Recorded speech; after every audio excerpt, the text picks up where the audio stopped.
Well, of course, any consideration of Gough Whitlam's achievements has as a central feature an analysis of the way he promoted the cause of women's rights and his belief in the transformative power of education.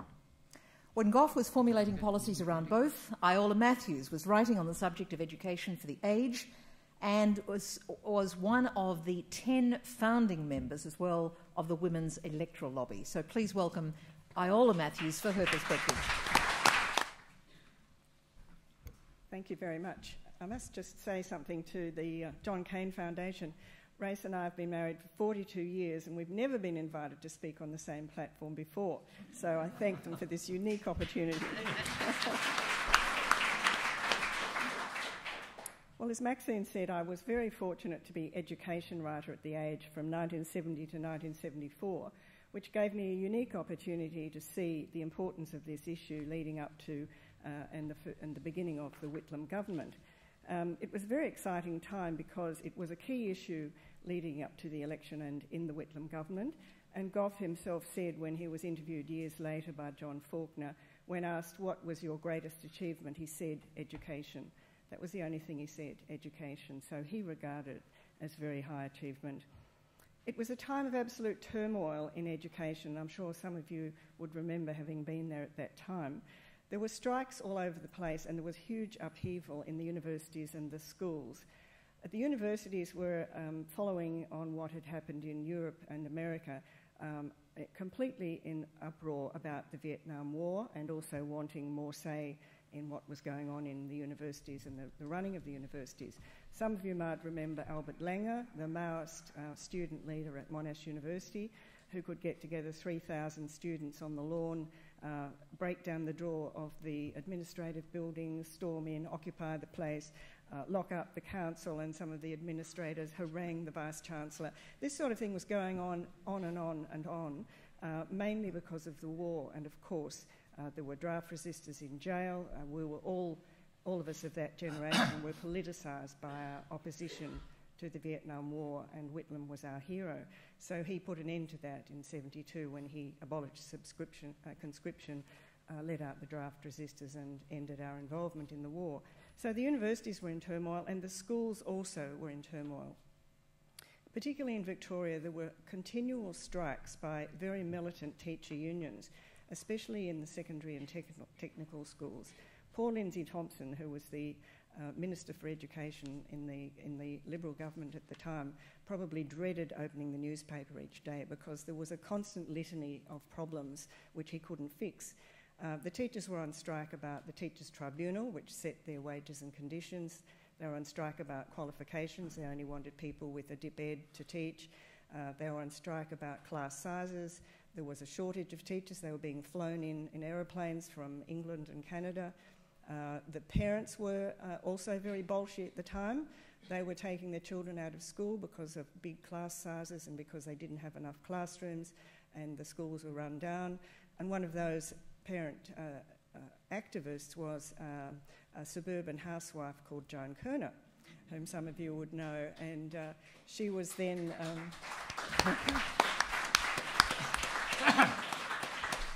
She was at that time president of the Federation of State School Mothers Clubs, and I used to go to their annual conferences and see all the mothers sitting there knitting, used to talking about tuck shops and shelter sheds, and Joan would get up at the microphone and say, "We're going to Canberra, we're going to take on the federal government," and they'd drop their knitting needles and follow her. So she and others were leading the turmoil with the teacher unions. And all this was helping, of course, to get Gough elected because the Whitlam government policy, as Race mentioned earlier, was for a massive federal influx of money into schools and a schools commission which would allocate the money on the basis of need. This was the thorny issue of state aid to government schools, and most of those problems in Victoria were due to a lack of funding to the states. That issue had been around the Labor Party, very controversial for years, and by fixing it, I think Whitlam was able to also heal the split between the DLP and the ALP because the Catholics were able to vote for us again. So funding state aid was a big issue, and so were the universities. In 1971, it was through my job that I met Race. I wrote an article about the ERA School, the Education Reform Association School, which was headed by David Bennett, and that introduced me to Race. And I'd like to tell you a couple of Gough stories now relating to the fact that I had met Race. Race told me that when his first wife died, Jill, in 1970, Gough was very kind to him and allowed him to take some months off to be with her. And then after she died, Gough and Margaret took Race overseas to try and help him through that transition. And Race's parents moved into the family home and looked after the children, 3 young children who were left. Race told me that once when he was on the plane, Gough saw him writing a letter to his parents and took the letter and said, "I'd like to write something on it." What Gough wrote on the bottom was, "This is your son in whom I am well pleased."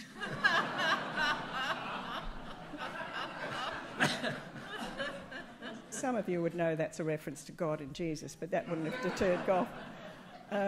So in 1972, in September, Race and I got married. We didn't want to be married in a church, so our friends Grant and Mary Featherston allowed us to marry in their beautiful house in Ivanhoe, and Gough was one of the guests of honour. My parents were quite worried about the wedding, my mother in particular, because all their friends voted Liberal, and she in fact was a member of the Liberal Party, and all our friends, of course, were Labor, and she was convinced that our friends would be on one side of the room, their friends would be on another side of the room. It'd be an absolute disaster. As it turned out, it wasn't a disaster, and it was partly due to Gough. Now, at one point in the evening, my mother went up to Gough with her best friend to introduce her. Now, my mother and her friend were both about 5'2", so they're craning their necks to look up at Gough, who's 6'4", I think. And my mother said, "Mr. Whitlam, I'd like to introduce you to my great friend, Mrs. Jean Hardy." And Gough bent down and said, "Kiss me, Hardy." Of course, the famous line of Nelson when he's dying. And he kissed her on both cheeks. And as they walked away, my mother's friend said, "Isn't he gorgeous? I'm not going to wash my face for a week." So the wedding was a success. So 1972 to 5, the Whitlam government introduces, as I said, state aid, free tertiary fees in universities, and I think what we can learn from that is that if he were here today, he would say, keep universities affordable, no deregulation and no $100,000 fees.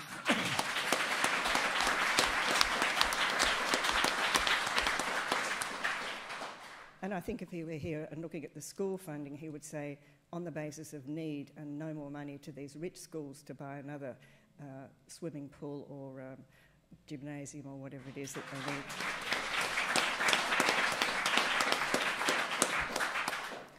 I'd now like to say something about Gough and women, because that was very important. Whitlam was always a feminist, and Elizabeth Reed has said that he was talking about human rights and women's rights from 1958 on, and in 1971 he committed himself to a woman's right to abortion, so he's right out there on the cutting edge. To understand what Whitlam did, you have to look back to before 1972, because the women's movement was just starting to get active. The 1960s were what we call the second wave, and that was the introduction of women's liberation. There was Betty Friedan's The Feminine Mystique, Germaine Greer's The Female Eunuch, and a whole lot of books coming out of America that led to the women's liberation movement, consciousness raising, and a discussion about the patriarchy and how it had changed women's lives, or how they needed to change their lives. Then a new thing came along in February 1972, and that was the Women's Electoral Lobby. And I was extremely fortunate that Beatrice Faust, who was the founder, rang me as one of 10 women to go to that first meeting and said to us, Ms. Magazine in America has published a survey of candidates for the presidential election in America. Why don't we do that here in Australia for the federal election at the end of the year? Of course, we immediately said yes, and we started getting to work. The questionnaire was designed, and the Women's Electoral Lobby formed groups in every electorate to go out and interview the candidates. Every single candidate was interviewed. It probably never been done before. So by the end of the year, there were 6,000 members, and they were active in every single electorate. They interviewed the candidates, or as some of the men said, they hunt in pairs. And they also had election meetings to meet the candidates and quiz them in each electorate. Some of the questions involved birth control, childcare, equality in work, equality in education, discrimination, and things which could be changed by legislation or government action. So it was very hard-headed, and all of us involved found it tremendously exciting. Now, when these candidates were being interviewed, some of their comments were published in this, the famous form guide. I'll give you a quick look. It was green, it looked like a racing guide, and it was published in The Age at the end of the year. Some of the comments, looking back now, are quite funny because they were very unreconstructed gentlemen, some of the candidates. Sir John Kramer, the candidate for Bennelong, Maxine's old seat, who was a former Minister for the Army, said, "A woman must be taught that virginity is the most valuable thing she possesses." Doug Anthony, the leader of the Country Party, answered 2 questions about birth control and then stopped and said, "I'm not going to answer anymore. Well, puts too much emphasis on sex." Bob Hawke, ACTU president, he was not a candidate, but he was speaking at one of these election meetings. He was in his unreconstructed days, and we must remember that later on he did great things for women, but at this time he was still in his somewhat troglodyte status. He said women were important because they spent the household money. And then he said, "Every now and then I toss the money over to Hazel, but she decides how to spend it."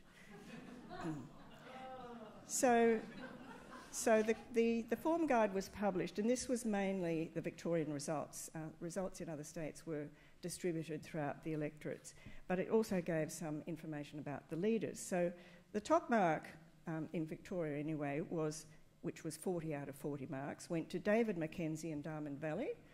Are you here today, David? No, maybe not. And Gareth Clayton, who was not elected in Isaacs, but he also got 40 marks. The lowest score in Victoria was Peter Howson, a federal minister. He got -4.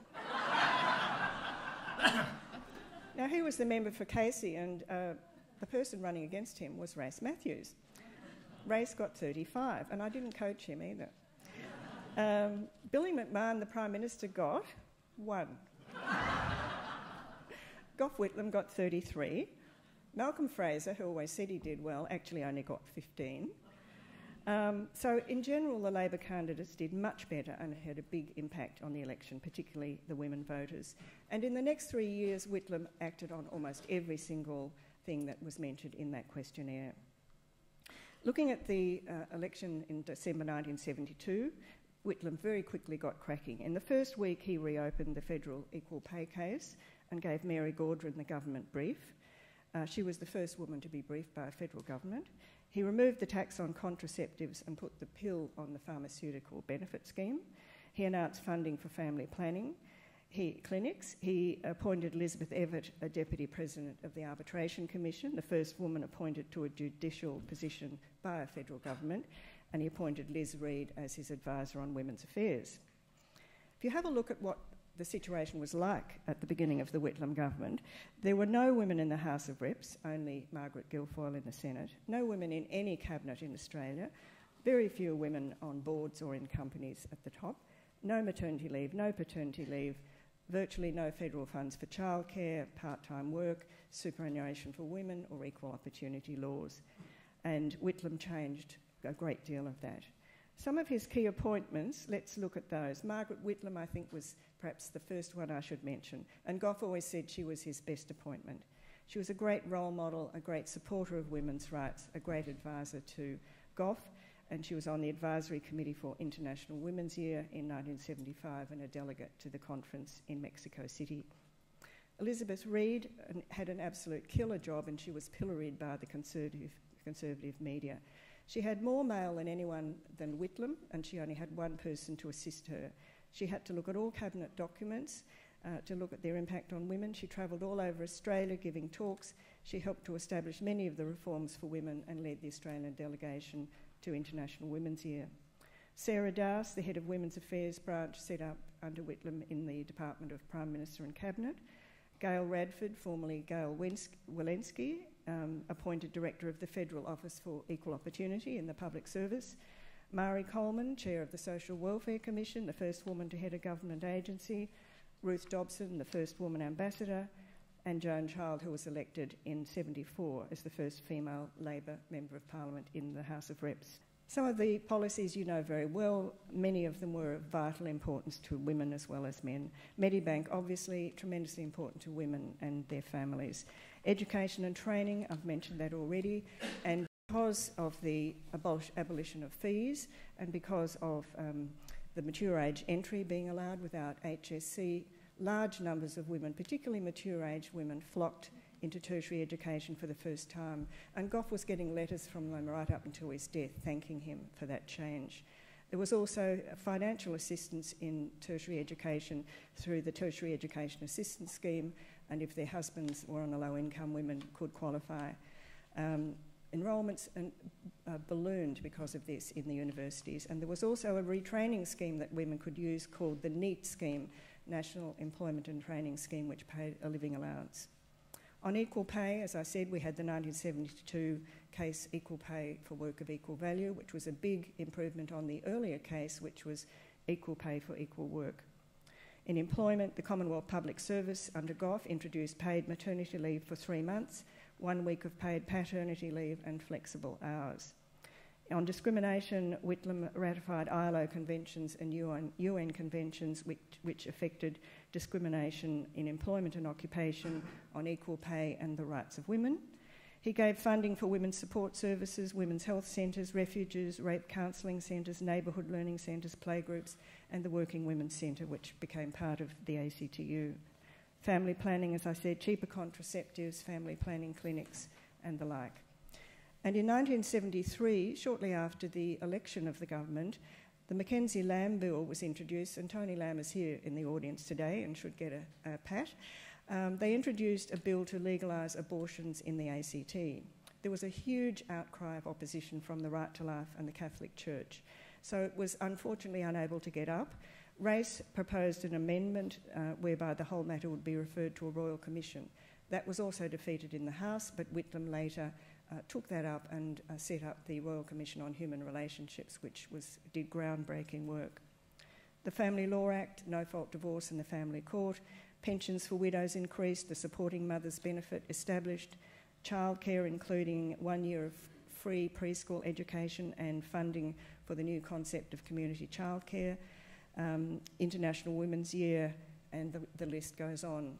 And if I've got time, I just would like to tell you a quick story about Elizabeth Reid. When Sir John Kerr was appointed Governor-General, shortly after that his first wife died, and he made a play for Elizabeth Reid and asked her to marry him. Some of you may have heard this story. He said to her, "Why would you want to work for the second most important man in the country when you could be married to the most important man in the country?" And at the end of 1975, when Liz Reid resigned, she went to see Gough to talk about that, and she warned Gough. She said, "Look out for Sir John Kerr, he's going to try to dismiss you." Unfortunately, Gough didn't heed that message, but she was quite perceptive.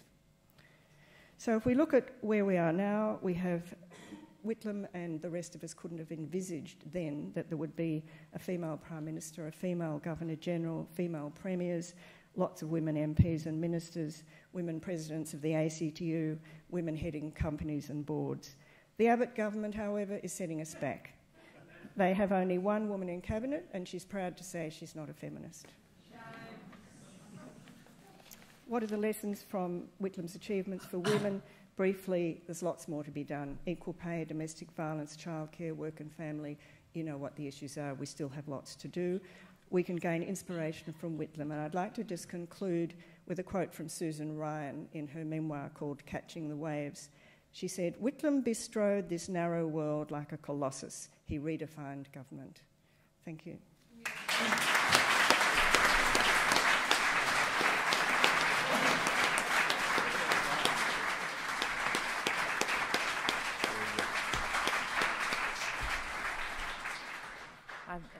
As Iola went through that extraordinary list, again I was reminded of Noel Pearson, at Gough's Memorial. But apart from that, what did he ever do for us? I was also going back through my own time tunnel because I grew up in the outer provinces of Queensland, and even by 1975, when a few of us at the ABC, under the banner of the Australian Women's Broadcasting Cooperative, cooperative was a really radical word in Brisbane in those days, I've got to tell you, when we were talking about how we would celebrate the International Year of the Woman, we all knew to even talk about equal rights in Brisbane, you always risked getting put into the Brisbane lockup, the watch house as it was called.